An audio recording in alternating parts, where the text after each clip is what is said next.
Okay, title of my presentation is the rocking chair test. Show of hands, does anybody have any idea what the rocking chair test is? Oh, I see one hand, that's really good. So many years ago, I was a young engineer and I was struggling with priorities in my job. And I had a fantastic mentor, and he's continued to be a mentor throughout my career. And he introduced me to the rocking chair test. And he said, imagine yourself, project yourself into the future.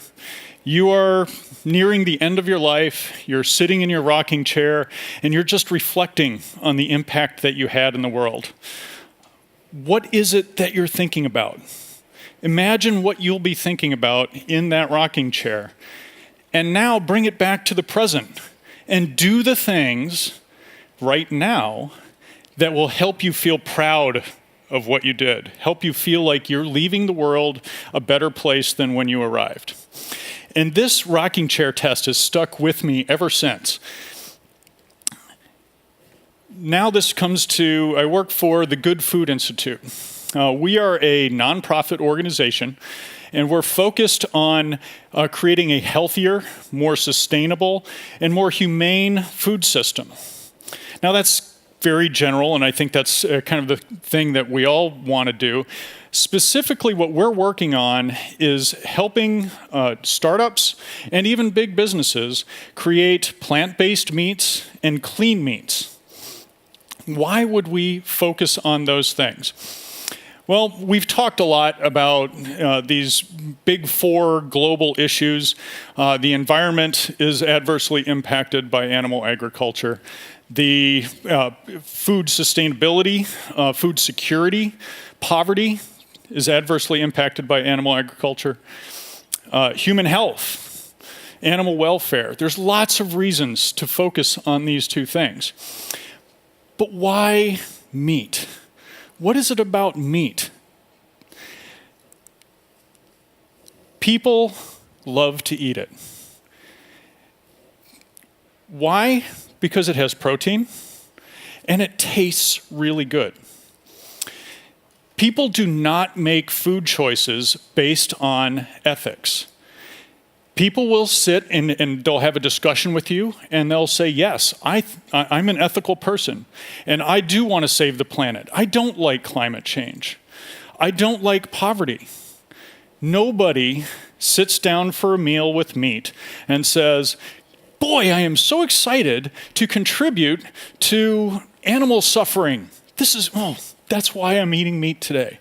Nobody says, I really want to contribute to antibiotic resistance and the potential for a most recent estimate. By 2050, we will spend, on a global basis, 100 trillion US dollars by 2050 on antibiotic resistance. These are enormous numbers, and nobody says, I want to contribute to those things, therefore I'm going to eat meat. They eat meat because it has protein, and everybody thinks, I need lots of protein. Protein is good for me. But even more so, it's that taste component. Look at that bottom right number. 44% of people, almost half, who have tried to reduce their meat intake because they know it's not something that's good for them personally, and it's not good for the world.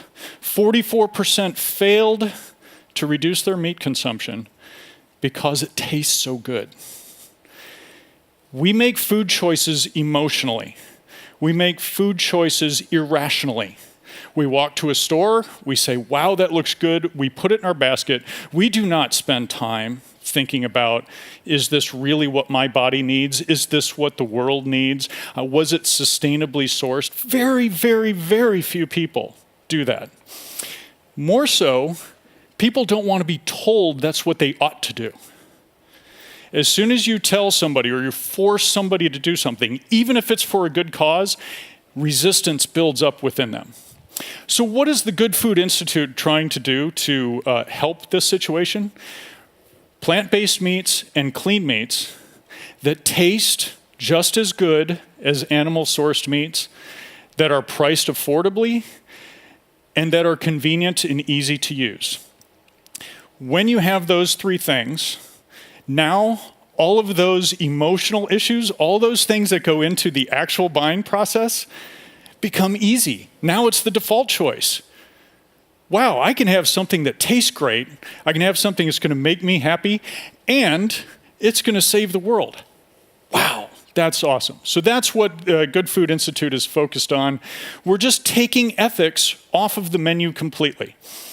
And in so doing, we will then address those 4 big global concerns. Plant-based meats and clean meats will have far less environmental impact, not just in terms of greenhouse gases, but in terms of localized waste that results from animal agriculture. It will have huge health impacts, both from a nutritional standpoint, because the plant-based meats or clean meats are healthier fundamentally for the individual, but they're also they're produced without the use of antibiotics, so you don't have to worry about the antibiotic resistance buildup in pathogens that is potentially contributed to by the number of antibiotics pumped into animals to produce them to produce meat. Just all of those concerns go away. That's what the Good Food Institute is focused on. We're making that impact by just simply making the default choice, the easy choice for consumers to make, which will then help resolve all of these other issues. And that is where I come back to my rocking chair test. I know when I am in that rocking chair, and with each day, more gray hairs coming in, that sense of urgency to make a positive impact is increasing all the time. I know this will pass the rocking chair test, and I'm honored to be part of it with all of you, and I know we'll be reflecting on this convention in the future and feeling very proud of the impact that we've made. Thank you.